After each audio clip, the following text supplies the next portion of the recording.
Tibalah kafilah Quraisy di Mekah dengan selamat. Keluarga dari masing-masing anggota kafilah menyambut berbondong-bondong, mengurumuni unta-unta yang masih tampak letih.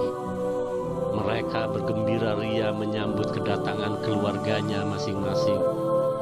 Tentu saja disertai harapan bahwa keluarga yang baru datang itu beroleh rezeki yang sepadan dengan jerih payah perjalanan jauh ke negeri Syam.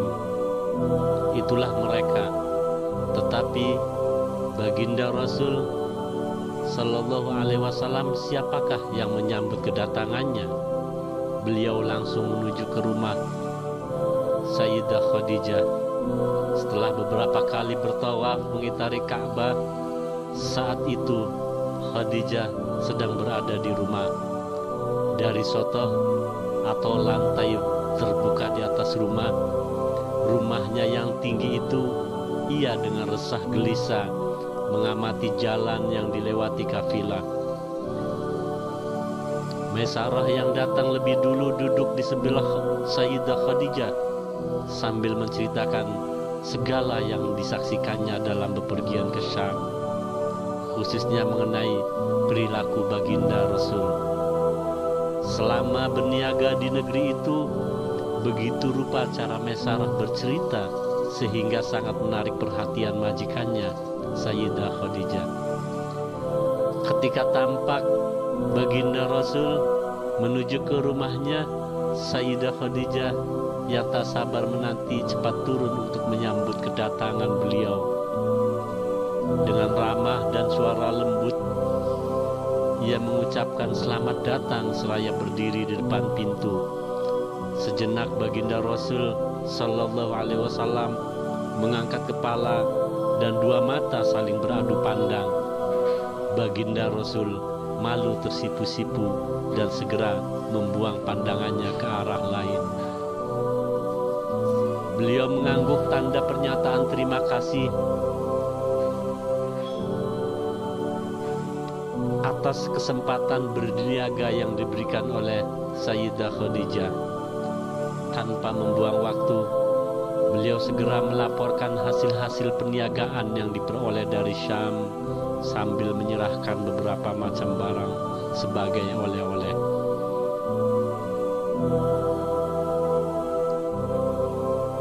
Tanpa disadari apa sebabnya, Sayyidah Khadijah ketika itu terdiam, terpaku. Lidahnya terasa sulit bergerak untuk mengucapkan kata-kata. Ia terpesona menyaksikan kejujuran seorang pria yang dipercayainya berniaga ke rantau, menjualkan barang-barang dagangannya. Tanpa sepatah kata pun, ia menyerahkan bagian keuntungan yang telah dijanjikan kepada baginda Rasul. Hingga beliau beranjak meninggalkan tempat, Sayyidah Khadijah masih tetap termangu-mangu. Dengan suara lirih dan irama sejuk, ia mengucapkan selamat jalan. Beliau tampak makin jauh meninggalkan rumah Sayyidah Khadijah. Tetapi janda rupawan dan hartawan yang berusia 40 tahun itu tetap mengarahkan pandangan matanya ke arah beliau yang makin lama makin jauh, dan akhirnya menghilang di tikungan jalan. Beliau pulang ke rumah pamandanya, yaitu Abu Thalib, dengan perasaan lega dan gembira. Pertama, karena beliau tiba kembali di Mekah selamat dari gangguan orang-orang Yahudi di Syam. Kedua, karena beliau dapat meringankan beban penghidupan pamandanya sekeluarga.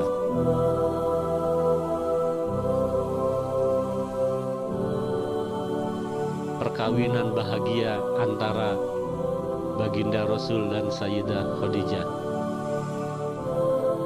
Beberapa hari setiba kafilah Quraisy dari Syam, kota Mekah tampak sibuk. Kaum saudagar besar menghitung-hitung untung rugi dari penjualan barang-barang dagangannya yang dibawa oleh tenaga-tenaga upahan ke negeri Syam. Mereka sekarang telah berada di tengah-tengah keluarganya untuk beristirahat setelah mengalami jeripayah dalam perjalanan jauh yang penuh risiko. Hubungan mereka dengan para saudagar besar yang lain terputus sementara hingga tiba musim keberangkatan kafilah beberapa bulan mendatang. Hanya hubungan Sayyidah Khadijah dengan baginda Rasul sajalah yang tidak terputus. Sayyidah Khadijah adalah seorang wanita yang sudah mengalami manis pahitnya berumah tangga. Ia pernah 2 kali nikah dengan 2 orang pria terpandang dalam masyarakat,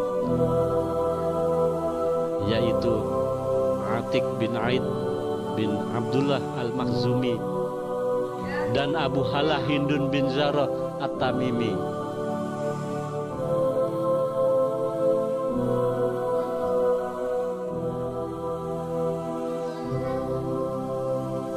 Dalam kegiatan mengemudikan perniagaan, beliau banyak mempekerjakan orang-orang lelaki, baik yang sudah berkeluarga maupun yang masih jejaka. Akan tetapi di antara mereka semua dalam pandangan Sayyidah Khadijah tidak ada seorang pun yang memiliki sifat-sifat dan perangai semulia yang seperti baginda Rasul. Dalam waktu cukup lama Sayyidah Khadijah tercekam pikiran dan perasaan oleh harapan untuk dapat hidup berdampingan dengan seorang pemuda yang anggun dan berbudi, seorang pemuda Bani Hashim yang menjadi buah bibir masyarakat. Perasaan aneh sering muncul dalam dirinya, dan setiap terbayang seorang pemuda yang telah menguasai hatinya itu, badannya terasa lemah dan lunglai, dan denyut jantungnya makin bertambah cepat. Hati Sayyidah Khadijah terbenam di dalam asmara. Makin lama duduk termenung, makin tak tahu apa yang harus diperbuat. Ia sadar telah jatuh cinta kepada baginda Rasul. Tetapi apakah cinta yang meronta di dalam dadanya itu akan mendapatkan sambutan beliau? Berbagai macam angan-angan dan khayalan muncul silih berganti, kadang menggembirakan dan kadang memedihkan. Hatinya bertanya-tanya, bagaimana jika pemuda yang dikagumi dan yang dicintainya itu tidak menyambut cintanya?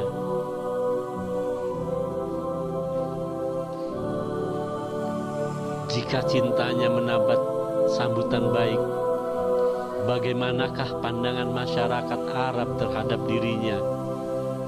Bukankah ia sudah dikenal sebagai seorang janda yang tidak akan membangun rumah tangga lagi karena kepahitan 2 kali perkawinan di masa lalu? Beberapa kali sudah ia menolak lamaran sejumlah pria terpandang dari kalangan masyarakatnya. Apa yang akan dikatakan oleh tokoh-tokoh Quraisy dan lain-lain yang pernah melamarnya?